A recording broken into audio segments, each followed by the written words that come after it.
let's be real. As much as you enjoy your new friends, they all seem a little lonely.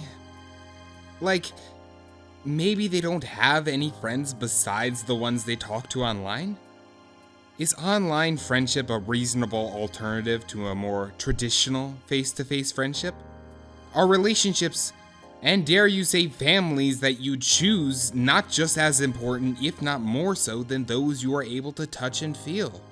Damn, maybe being a little too real. You decide not to think about it too hard.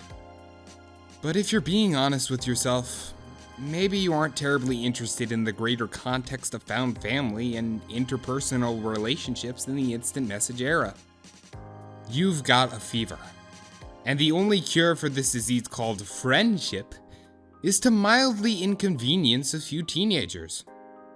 As much of a delight as it's been to make a young boy face his existential future, rob a woman of her boo stash, and then self-reflect about the value of contextual relationships, it's all felt a little heavy-handed. What you need is an emotional palate cleanser. There are 2 kids left on this tour de force, and both sound like they'd make exquisite friends. Time to go full-on easy mode here. You've heard so much about this guy, you feel like you've got this one in the goddamned bag. With confidence, you zap yourself onwards.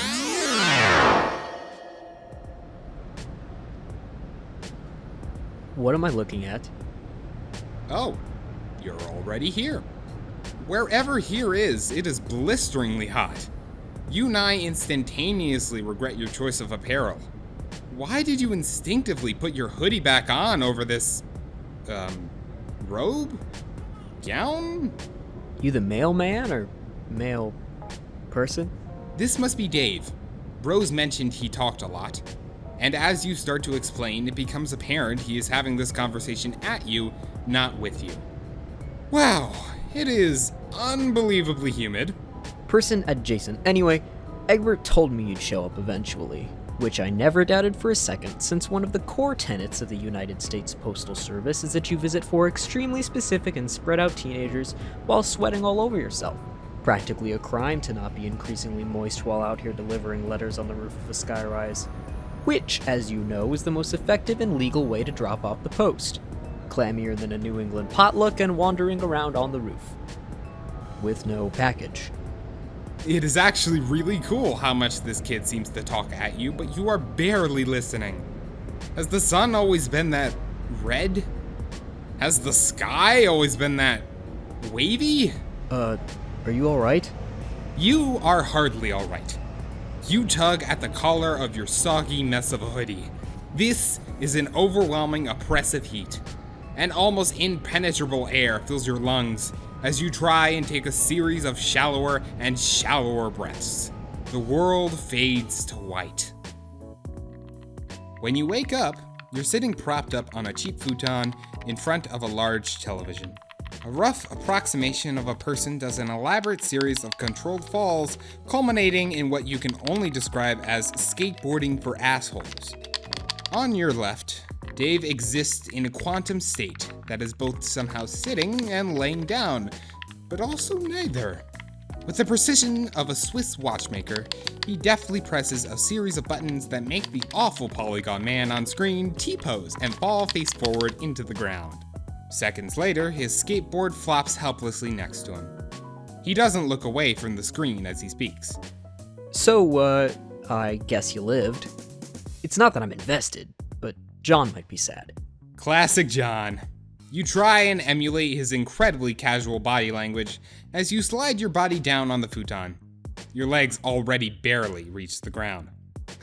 Yeah, that guy's a dork, but I taught him everything he knows.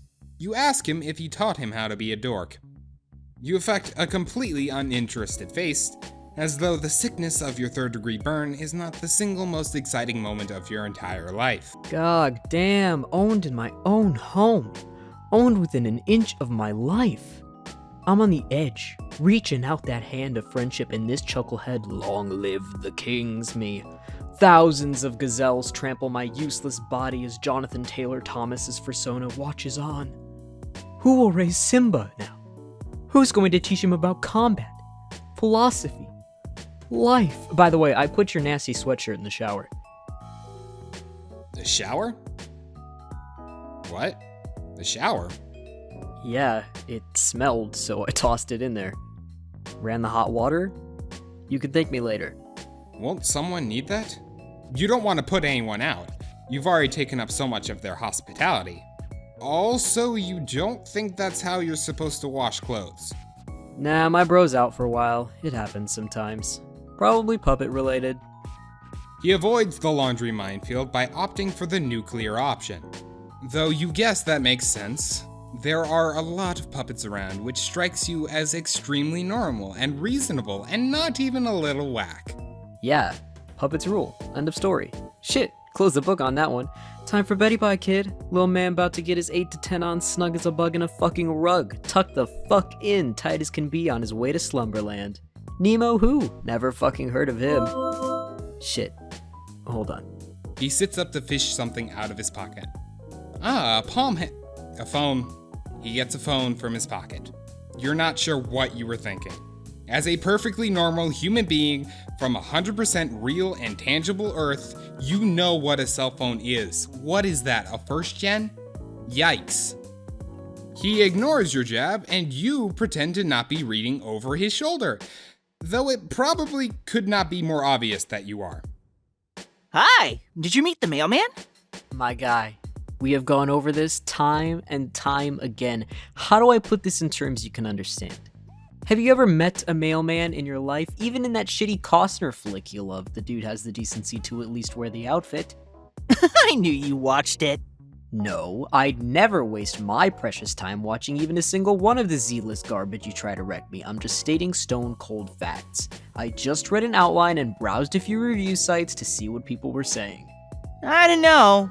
It sounds like that probably took a lot more time and effort than just watching the movie itself. What I'm saying is, this isn't a mailman. I don't even think this is a person.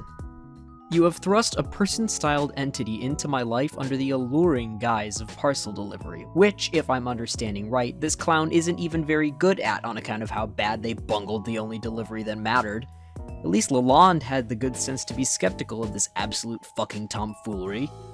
Don't be a dick. The mailman is cool. John, I cannot stress this enough. You wouldn't know cool if it bit you right in the ass. Can you imagine? No. The dopest person you've ever met chomping away, just really getting up in there, ice cold and ear deep in a king's feast of ass. What the hell are you talking about? Try to keep up, Egbert. This will be on the quiz. He looks uncharacteristically startled as he glances back in your direction, to find you only a few inches away, adamantly reading his private conversation with a friend. Jesus Christ, you're like a cat. How much of that did you see? You definitely didn't see him having a playfully flirtatious chat with a longtime friend, if that's what he's asking you. Dave desperately tries to refocus on his game hijinks. He makes his character, who you can see he has named Tony Cock, do what could be described as some insane flips and shit. Masterful. There's nothing at all flirtatious about two bros discussing eating ass, just being straight as two arrows who are also straight. I mean, how would that even work? It wouldn't, that's all there really is to say about that. You reassure him that it is okay to be honest about his feelings. You're not here to judge him. John seems very nice. They would be cute together. Together? Like, how? No, don't tell me. I actually don't give even a single shit about this line of thought. You might not have picked this up, but I am definitely 100% not a homosexual. Pretty much crawling in moist voluptuous hose on the regular. Wait, hoes are real? Hell yeah, hoes are real. And they're down. Shit, it's like I gotta start at square one with this hapless asshole. What school do you go to?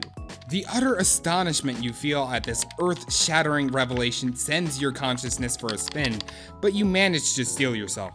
This isn't your first tough customer. You tell Dave that hose is a gender-neutral term. Anyone can be a hoe if they believe in themselves. Hoe-like behavior knows no limits, no master. Despite just learning that they were real mere moments ago, You are confident that to be a hoe is to be free. Oh, that's pretty dope, I guess. It's not like I've never thought of it. I mean, for ironic payoff, obviously. Can you imagine the look on his face? His best bro coming up to him with some dire news? I look up at him, eyes red with tears as I put a hand on his shoulder and say, John, not to alarm you, but I'm gay now. Your clueless dipshit wiles have finally won me over. No, that sucks. His speech has become even quicker than normal, as he stands and paces frantically across the apartment, completely abandoning his poor Tony.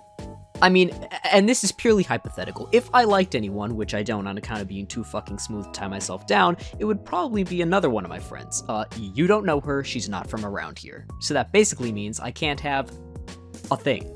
A thing? For John, case closed. By unanimous decision, the jury finds in favor of the defendant. Me. It seems to you like he's got a lot to think about, and maybe this is a little heavy for the first meeting. You already feel emotionally exhausted. No fucking way. We're in this for the long haul, partner. We are entrenched in this shit. You and me are fighting on the front lines of Is He, Isn't He World War I. Troops are spilling over the embankment, armed to the teeth with various literature and pamphlets. I'm already learning so much about myself. Oh. Is that good? The enemy is at the gates of my sexuality, and our air support is nowhere to be seen. If I don't make it, tell my wife or maybe husband I died like I lived, completely baller in every conceivable way. This conversation train has not just gone off the rails, but is crashing headfirst into the nearest village. Just some unsuspecting hamlet fallen prey to this out-of-control ride. This is no longer a conversation you have any say in. You desperately look around the room for anything else to talk about. So, puppets, right? Oh, no. You fucked up, mailman. You opened the floodgates of introspection. We are balls deep in the discourse waters, and there's nobody to blame but yourself. He stops pacing to look contemplative. His voice lowers to a mumble. Is he still talking to you?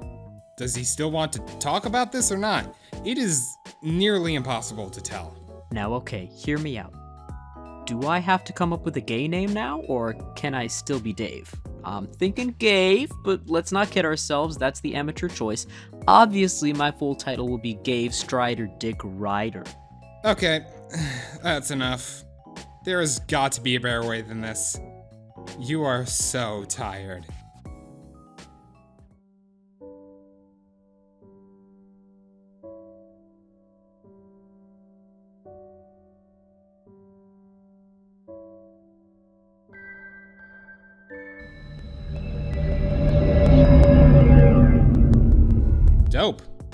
Dope. You are definitely the sort of person who says dope often and casually. You tell him, dopely, that you are a person who is not caught up in the small details of decorum or personal propriety. In fact, it doesn't bother you at all that he took your only worldly possessions and tossed them in a shower while you were unconscious. What's some light corpse looting among bros? Okay. While it dries, you can wear one of my bro's shirts. He usually has a fresh stash hidden in here. Dope. Tight. Sick. Nothing weird about hiding some shirts in the living room. Just gonna have a look-see. Holy shit, there are a lot of puppets in here. Yeah, dude. Puppets own. Enough said. My bro's got the market cornered on puppet-based endeavors. Backed up against the wall like a feral beast hissing for more plush-oriented content. Little guy's probably just scared. Just wants to protect its nest and mouth-to-mouth feed its babies only the choicest puppet smut for a reasonable fee. What the fuck does any of that mean? You look back to Dave, but he's on his phone. God damn, that is so cool, actually. There's something weird about this whole setup that you just can't put your finger on. For one, you can't seem to find any secret shirts anywhere. It's all just puppets and plushes and DJ equipment. Oh my. Yeah, with my bro, you always have to think of the potential for ironic payoff. That guy's always one step ahead. Just when you think you've got it figured out, it was all just some trap to make you think you'd gotten his goat. But that goat is long gone. Makes you think maybe there never was a goat. Maybe it was some other barnyard animal all along. You've been duped into looking for a goat like some dumb asshole. Or maybe the goat gets you, really subvert the whole thing. You take a second to wonder if he really is using the term ironic correctly in this instance. By dictionary definition, yes, a goat getting you is the opposite of how the situation should go. Thank God you sell that. As you are about to reassure Dave that this joke tracks, you catch some movement in the corner of your eye. Was that a camera? It couldn't have possibly been a camera. Oh, nope, there it is again. There is a camera coming out of the ice dispenser. It whirs softly as you approach, its mechanical eye trained on you. How long has this thing been watching? Is this Dave's? You lean in to take a closer look, but your foot catches on something. You fall flat on your face. Dave seems too engrossed in the conversation he's having on his phone to pay you much mind, occasionally mumbling something out loud a few times before presumably typing it out. You search for whatever it is that made you beef it so royally. You know, beef it. Like, fall down? That is a real phrase that humans say. A small tripwire stands taut a few inches off the ground. You must not have disturbed it enough to set off whatever contraption it's attached to, apparently. Oh yeah, sometimes they're more of a psych out. You think, oh, fuck me, I definitely beefed it, which is a phrase that is real. And you sit there waiting on bated breath, prepared to be fucked deep in velvety marionette dick. And it never comes. You go the rest of your day just waiting for the payoff from your dipshit mistake, and it never comes. You wake up in cold sweat for weeks, yearning for a release that will never find you, and it hits you. You've been fucking bamboozled by the master yet again. There's no elaborate booby trap, no Rube Goldberg device set to enact a series of complicated shenanigans, ultimately resulting in being buried alive in Kermit the Frog's plush amphibious dong. Beautiful, really. Damn, bro, you live like this? I mean, yeah, I guess. Keeps me on my toes.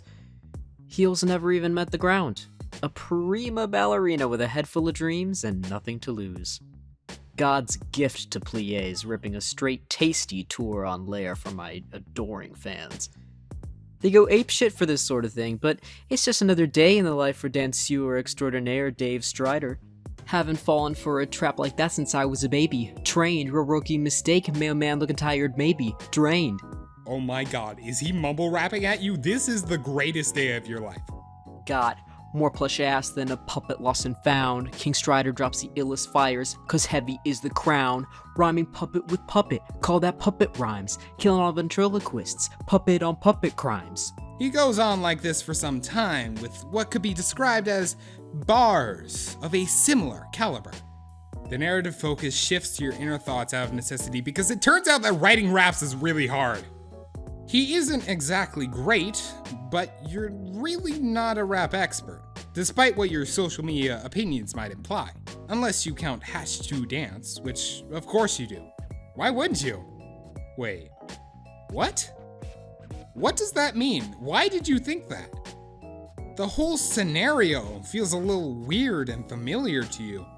All of these kids feel familiar to you. You learn something new about Dave, and you feel like you already sort of know it. You can't place it. Despite having met Dave no less than a half an hour ago, something feels just slightly off about him. Something about his actions feels so performative in nature, like he's pantomiming in front of an audience. As Dave continues to rap, you remember that you are in front of an audience. You cast a glance over to the camera, but also to the hundreds of stuffed little creatures staring at you with their lifeless eyes. Amidst your revelation, we check back in on Dave because I'm getting paid to write this, so I should probably make with the fucking jokes already. Master of my tool, I'm the ace. Hardware, got more hose than a gardener. Yard care. Nice! The chaotic and surreal energy of this scene sends a shock of nervous energy down your spine. You feel alarmingly nude without the comfort and familiar warmth of your sweater. There is something about it that grounded you. Something that felt like home. Dave concludes his masterpiece with an elaborate series of yes and uhs, just as you see the camera turn away from him ever so slightly to focus on something else before retreating back into the ice dispenser. It almost makes it look a little bashful. That's kind of adorable, actually. Despite the fanfic you've written in your head about a cool kid and his new best robot friend, the reality of the situation sets in. You have yet to make friends with this character, and it has kind of felt surreal and weird to you. Maybe it's time to zap back and hard reset this continuity to try again. What does that mean? Feels like I'm missing an important part of the puzzle here. Oh, did he hear that? How does this work exactly? Sometimes you just narrate what you're thinking. Kind of a baller move. Why has nobody called you out on this before now? You put your hand on the counter to stabilize yourself and your fingers brush up against something clandestinely polo. Just barely poking out from beneath a pile of discount plush nobodies is a neatly retail folded shirt. Don't wear the shirt. Actually, you think you're fine as it is. No reason to shake it up with yet another outfit we'll have to eventually pay someone to draw. Let's take a second, reel it in for a little bit. What the fuck is going on here? Isn't this, really messed up? No. What's messed up is how you deny my hospitality like this. I offer you someone else's property that you have to find hidden among countless lifeless puppet corpses, and this is the thanks I get? Real cold, mailman. Damn, maybe I'll wear the shirt to protect me from this chill. Enough, okay. Why isn't he in school? It's the middle of April. It's spring break, bro. Besides, I only subscribe to the School of Hard Knocks. Also, several YouTube channels and periodicals, so pretty sweet deal over here, actually. You know he isn't really like this. You know he doesn't like living like this. Oh, damn, is that true? What am I? Apparently we got the foremost expert in Dave lore here, PhD in Strider Dynamics. It's the first day of school, and I'm here in class, eager to learn. Got my pencil out, got my freshest fit on, got my dope new Trapper Keeper with the Lisa Frank dolphins on it. Look at them on there smiling like assholes. One blue, one pink, so we know it's not gay. Poor bastards don't even know they're a cartoon. Saddest story I ever heard. The little camera switches its focus from Dave back to you, gauging your reaction. Ignoring it, you assert that you aren't trying to say that you know him, just that... That what? Okay, clearly you've struck some sort of nerve here, but... No, we're good. Tell me more about my situation. You really have been spending time with Rose, haven't you? Got me all figured out. Don't worry, if you gotta look at the Wikipedia article for abandonment issues or whatever, I can wait. Despite how flat his voice is coming out, his body language has made a telltale shift. He's standing leaned up against the back of the futon. His hands are in his pockets. It would almost seem like he was sulking if you weren't so convinced he wanted to kick your ass. At the edge of your vision, you sense some movement. You didn't catch it exactly, but you're convinced it was there. You look over there, and there's nothing to be seen. Perhaps another hidden camera?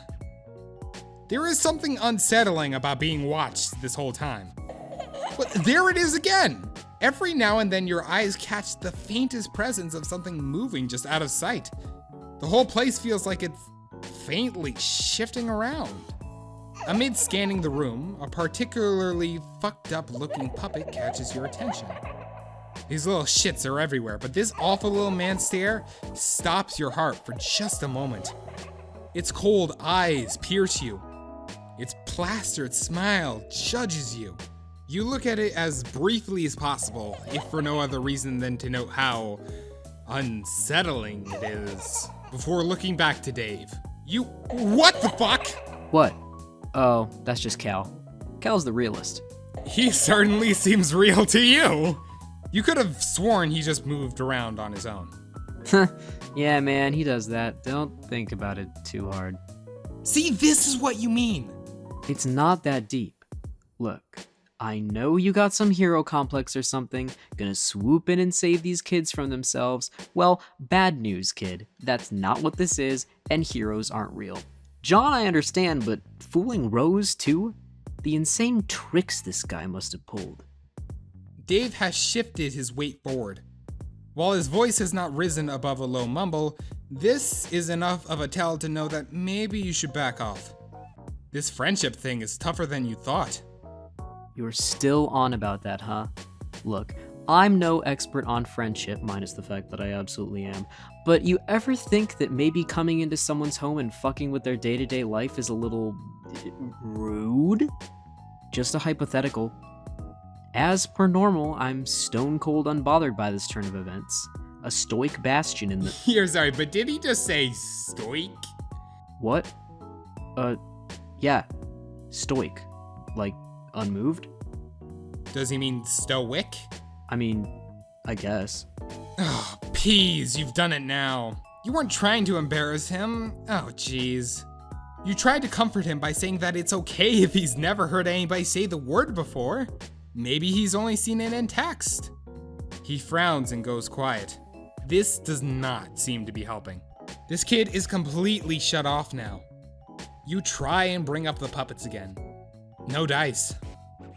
You even pretend to be super jazzed about Cal or whatever its name was, seemingly shadow stepping around the apartment. Wow, so cool! Nothing.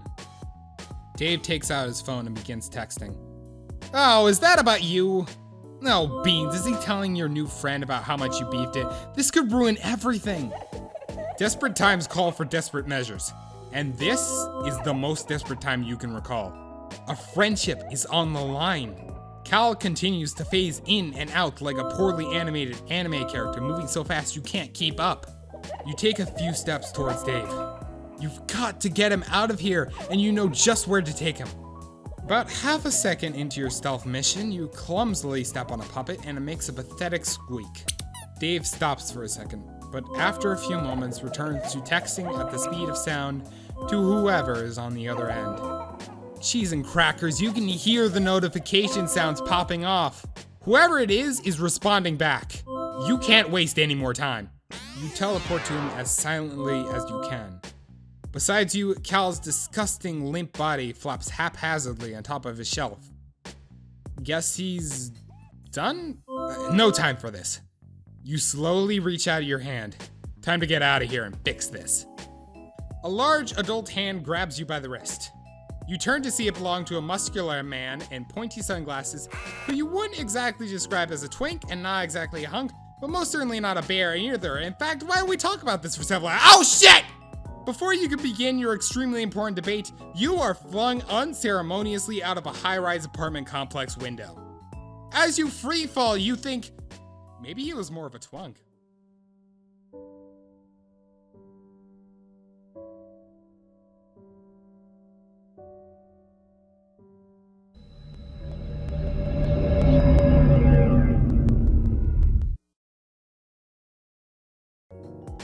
Wear the shirt. Obviously, you are going to put the shirt on. You don't want to be the only one not wearing a cool shirt. Do you need some privacy? I'm not sure where one layer of you ends and the other begins. I doubt the audience cares. What? Oh, you guess being on camera like this is kind of fucking whack, you say. So pointedly, your sprite even shows up on screen for a second. Yeah, that's right. We went all out for this one. You were wondering if there was a place here that wasn't under constant surveillance? Like, how does this kid take a shit in peace? You know everyone's thinking it. Dope line of questioning that I'm sure the public at large is eager to know the answer to, but my room isn't wired up, no. About to get you fired up, though. Menageries multiplying with Maybe not this second. Alright, damn. You accompany Dave down the hallway to his room. You hear the shower on as you pass the bathroom, and you peek in to see your hoodie and nice gown on the tile being uselessly wetted by a low-pressure stream. You're welcome, BTW. Dave motions you to go on first, giving you the privacy you need to change into an extremely starched polo shirt and nothing else. This collar will not go down. This is absolutely what someone in 2009 would think is fresh as hell. You look around for a bit. There are so many things in here. This would be a 13-year-old's wet dream, but to you it just seems a little much. It feels like this is a bunch of things someone thinks they should like. Let the fan art reflect that you've put the shirt on at this point. There isn't a mirror in here, but you can tell this is someone out there's idea of a look. The door opens and Dave is standing there, but not walking in. He's leaned up against the doorframe sipping a juice. Where'd he get a juice? What the fuck? Hallway juice, my guy. Hallway juice. What, you don't keep foodstuff stashed around your house? What do you do when you get hungry? No, that's not it. You mean you usually just keep it in the fridge or whatever? Too obvious. Somebody help this useless clown. You assure Dave that you have met many clowns in your day, and only some of them were useless. Name one. You can't. Why did you say that? Clowns are awful. Everybody knows this. Guess she's got you there. You know, despite the overwhelming plush decor of the rest of the house, there is a distinct lack of puppets in here. That's more my bros thing. Not that they aren't deliriously sick, just a whole hospital ward full of the illest children you ever seen, each one more up to pup than the last. To pup? Yeah, pup. Like puppets? You're gonna be honest, it doesn't really seem like his heart's in it. How do you mean? Well, it's just that he doesn't really seem to be all into the puppets. Feels a little performative. Well, I guess I got my own stuff I'm into. Like, if I were to rank it 1 to 10, I'd say puppets are probably a solid 7. You got this kid on the ropes. Just one more push. In fact, you'd even go as far to say the puppet thing sort of sucks. It is extremely weird. The cameras, the hiding things like an animal, it all seems a little, whack. For a while, he just seems to look at you, almost as if he's sizing you up. There's a long stretch where Dave doesn't break eye contact with you, as he finishes his cute little juice and crumples it up. He takes an ambitious shot at the trash can and misses by about 7.5 feet. Damn, I could have sworn I had game. You're throwing me off, mailman. Yes, this is correct. You are a faithful employee of the Postal Service. I mean, I definitely believe you, but let's say I didn't. Let's say I had a cool friend who, even though they're too cool to care about details like this, they were a little skeptical of this whole situation. Maybe they'd want some proof you were who you said you were, before they let you get any closer to their friends. Just throwing that hypothetical out there. What proof could he possibly need? Say the oath. What? The oath. The mail oath. Look, the thing about that is... I mean, unless you aren't really a mailman. Behind his sunglasses, Dave's eyes shift ever so slightly to what you might describe in a less immediately harrowing situation as a moderately priced-looking mauled katana mounted to his wall. You realize that maybe now isn't the best time to come clean about your impeccable ruse. You can't believe you have managed to put yourself in mortal peril yet again. You wordlessly chuckle and shake your head. Oh, the situations you get yourself into! Ha ha!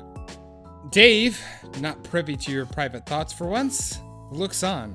Why, of course you can recite the mailman oath, you say with a confidence that is as misplaced as it is unfounded. You perk up. Now is your time to shine. Maybe it's the pop collar, but you are feeling good about this one. You got this. You have lied to tons of kids. One more, and it will be smooth sailing from here on out.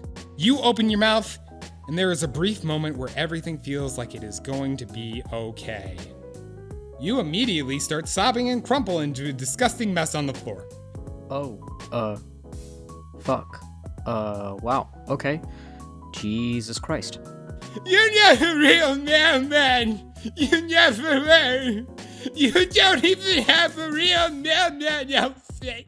You're a fraud! You don't even know how much stamps cost! Oh my god. Jesus. Just, okay, it's gonna be alright there, Dave squats down next to your deflated body and pats you a little awkwardly on what he assumes is your shoulder. You say you're sorry you tricked him. You just wanted to impress him because John said he was so cool. It's fine, I guess. Fuck, dude, get a hold of yourself. He tries to get up, but you are desperately clinging to his shirt, confessing everything. Confessing to made-up crimes you didn't even commit. Look, my guy, we all make mistakes. Please stop whatever this is. I'm pretty sure you are harmless, and I don't think you actually killed anyone with your ass or were ever an accessory to burning down an alien mall or whatever insane shit you just said. Yeah, you kinda got caught up in the moment and started saying made up shit. You asked Dave if he's mad at you. Nah, dude. Get up. Dave helps you back up onto your feet. You come clean in an only slightly more controlled and dignified way this time. You explain how there are these huge gaps in your memory, and that you somehow ended up with these abilities that let you traverse space, time, and sometimes even reality itself. Dave doesn't say much for a change, and it doesn't seem like he's listening at first, but you think maybe he just has one of those faces. Let me get this straight. One day, you just appeared in a suburb, no memories except that you have some mysterious teleportation power. You dig through some unsuspecting chump's mail looking for clues, and through some ridiculous universal happenstance, you just so happen to stumble upon the most gullible fucking dork in the universe. You befriend him, also I'm there via text. Egbert gives you a list of friends to visit. I have all the choices available to you, myself included, and you go see Rose first. Rose fucking Lalonde. Even though we built up such a good rapport when I told John you weren't a real mailman, called it by the way, your first instinct is to visit the most heavy-handed of all of us for some light kinship? A power move, I guess. Mailman out here wave-dashing for friendship. Can't even spare a neutral A for ol' Strider, huh? Won't even back into the corner and spam your range attack for the D-man. Tragedy in 2 acts. Both acts are titled Betrayal. You definitely understand what is being said and absolutely don't have to ask your friends what cool video game words are. You are 100% not pulling the boldest "how do you do, fellow kids" the world has ever seen. Besides, is that really the thing to be focusing on right now? You fucking wound me, mailman, of course it is. Nothing is more important to me than this. They say that most humans only use 10% of their brain. That's because I'm using 90% of it to think, how dare you? So anyway, you can really go anywhere? See anybody you want? Sounds nice. For all but a moment, the act drops, and you see the corners of his mouth tighten a little. The fading afternoon light filters through his sunglasses at just enough of an angle to see his eyes shift slightly toward the window. These subtle movements would surely be lost on most, if you weren't so focused on trying to read him, or even just slightly further away, you may have missed it yourself. There was almost a loneliness in his voice. It must be hard to live here by yourself, so far away from the people who care about you. It's possible that you have been so focused on trying to blindly make friends that you've forgotten that in front of you is a real living person. You can't help but wonder if there's something you can do. You said you can take people with you, right? Like, if you could teleport John around, would that work with anybody? This is it. The path to this kid's heart is as clear as day. Fuck what you said just now. That friendship juice is so close you can practically fucking taste it. You try not to look excited, affecting Dave's cool persona as you say, "Fuck yeah, you can take people with you." You scope out your fingernails because for some reason, that is what you do when you're trying to act cool. This works to the full extent it can from someone who, not even 7 minutes and 32 seconds earlier, was rolling around on the floor damp with their own tears. Did he have someplace in mind? Yeah, I mean, I got some ideas I could bounce off you, I guess. How do you feel about— Shh. With a swift finger to his mouth, you cut him off. He doesn't seem to like that very much, but you still consider it a successful maneuver. There's no need for words between friends. You know just where he wants to go. Just think really hard about it. Think about where you want to be, Dave. Think about what is important to you. Think about what you really want. It will be more magical this way. Friendship is magic, after all. You just made that up right now. Don't look it up. Damn, I guess that's true. He closes his eyes and you put a hand on his shoulder. This is it. Putting your trust in the magic of friendship, you focus this power externally as much as you are able. Flashes of distant but somehow familiar imagery course through you. The quiet stillness of the suburbs, the smell of the forest, the heat of an apartment rooftop, the ocean breeze. You extend it outward as much as you are able. This is his rodeo. You are merely the vehicle. What the fuck? Oh, fuck yes. The two of you stand near a sign that says, "Please wait to be seated." A very cheery hostess has a brief exchange with Dave, and he ushers the two of you to an open table. Oh, hell fucking yes. There is no mistaking it. About to get my motherfucking breadstick on. This is absolutely an Olive Garden. Fuck yeah, it is. When you're here, you're family, dog. Well, you're still new to this. You can't really seem to detect any irony in his voice. You thought for sure he'd want to go see his friends. You thought you had him figured out. First and last mistake, mailman. But you'll learn. I'm a mystery. Got that history. Fucked with the plot, my flow's so hot they leave you looking blistery. Racially ambiguous, my rhymes contiguous. At the OG with the homie where the breadsticks are continuous. You know what? Fuck it. You just let him go for a while. You don't even know if that last one rhymed, but fuck it if you aren't charmed by this little bastard. You lean back in your chair and just absorb it all. Sitting in the worst restaurant imaginable with your new rapping teen friend, while the other patrons do their best to ignore his incredible rhymes. After a short while, Dave abruptly stops freestyling, and you open your eyes. Oh fuck. You know what time it is? No, your sprite doesn't have a watch drawn in it. It's breadstick 30, no watch necessary. Fuck me, I love breadsticks. I never talk about it. This is a very real and hidden character trait that nobody knows about me. Well, that sounds like a very real and hidden character trait that nobody knew about him. And we are certainly not finding this out now because of a series of seemingly unrelated events that possibly changed the continuity of this universe, allowing these sort of otherwise narratively unimportant traits to shine through. Wow, he is really going to town on those breadsticks. Maybe this is all friendship needs to be.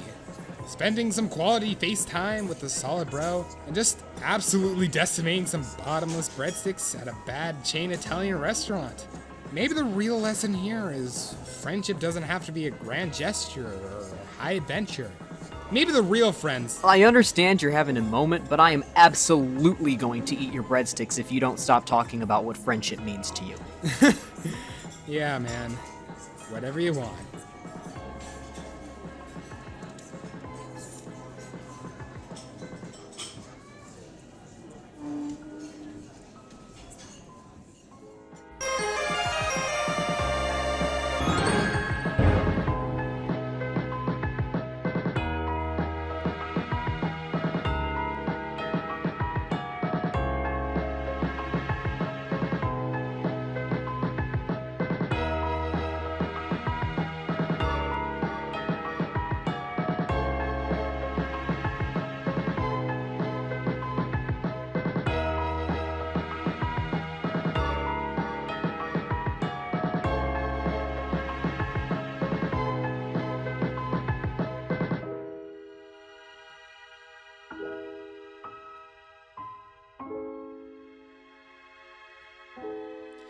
Bread get!